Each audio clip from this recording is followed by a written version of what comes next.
Hello दोस्तों, हमारी आज की इस कहानी का नाम है सहारा। इससे पहले अगर आप मेरे चैनल पहली बार आए हैं तो प्लीज़ मेरे चैनल को जल्दी से सब्सक्राइब कीजिए। शारदा आंटी का फ़ोन आया था, कह रही थी कि अगर फुर्सत में है तो घर आ जा।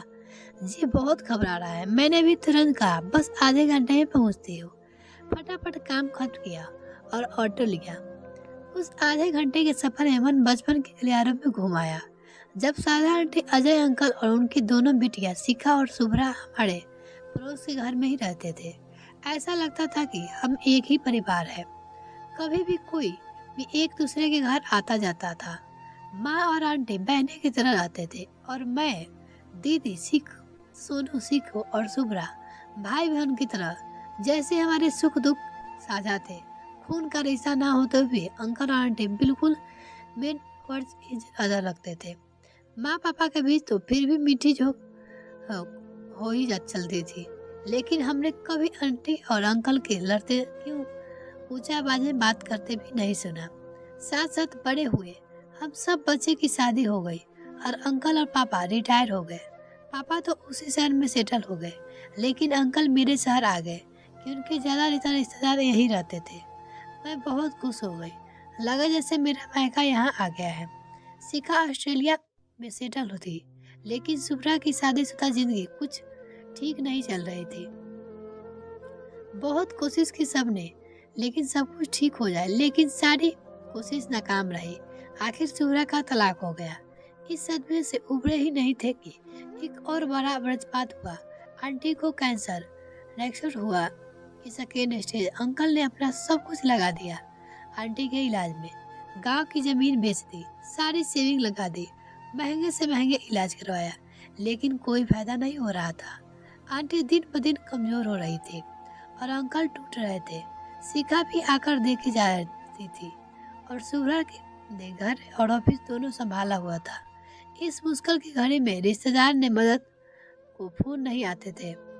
ऐसा में अंकल को स्वर्गीय मित्र राकेश अंकल की पत्नी आशा आंटी ने बहुत साथ दिया। वो अक्सर ही आकर शारदा आंटी के पास बैठ जाती, कभी खाना बना देती तो कभी अंकल को हौसला रखने को कहती। फिर अचानक शारदा आंटी ने जिद पकड़ ली कि शुभ्रा की दूसरी शादी करवा दो, जबकि शुभ्रा इस बात के लिए तैयार नहीं थी। फिर भी माँ की बात मान करते हुए माँ गई और संयोग से अच्छा रिश्ता मिल गया। शुभ्रा शादी करके यूएस चली गई। ऑटो के ब्रेक के साथ मैं अतीत से वर्तमान में आ गई। शारदा आंटी को देखकर आंख भर गई। कहा आंटी का वो तोजा चेहरा और माथे पर बड़ी सी लाल कुमकुम की बिंदी, और कहाँ ये जीर्ण शरीर। मुझे देखते ही चेहरे पर एक चमक सी आ गई। अंकल को दवा देने के बहाने बाजार भेज दिया। मेरा हाथ पकड़कर कहने लगी, मेरे जाने के बाद शिखा और शुभ्रा मायके का सुख से वंचित हो जाएंगे। अब तू ही उनका मायका है। यूँ तो शिखा बड़ी है, पर अब भी वो बहुत बचपन है। उसमें शुभ्रा समझदार है, लेकिन पता नहीं वो दोनों ही परिस्थितियों को किस तरह लेगी। तो समझाना उसे और सहमलाना भी। जाने क्यों मुझे लग रहा था कि आंटी कह रही कुछ और बोलना कुछ और चाह रही थी। मैंने उससे वादा किया कि मैं शिखा और शुभ्रा का साथ कभी नहीं छोड़ूंगी। उसके ठीक 10 दिन बाद आंटी हम सबको छोड़कर हमेशा के लिए चली गई। शिखा और शुभ्रा दोनों ही आए और कुछ दिन रुककर लौट गए। अंकल को साथ चलने के लिए कहा, लेकिन वो अपना देश छोड़कर नहीं जाना चाहते थे। सब अपनी अपनी लाइफ में व्यस्त हो गए। फिर वो हुआ जो हम सब के लिए बिल्कुल अपराजित था और चौंकाने वाला था। अंकल ने आशा आंटी से शादी कर ली थी। हम सब लगभग सदमे में थे।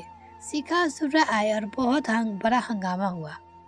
अंकल ने अपनी तरफ से समझाने की बहुत कोशिश की, लेकिन वो दोनों समझने के तैयार नहीं थे।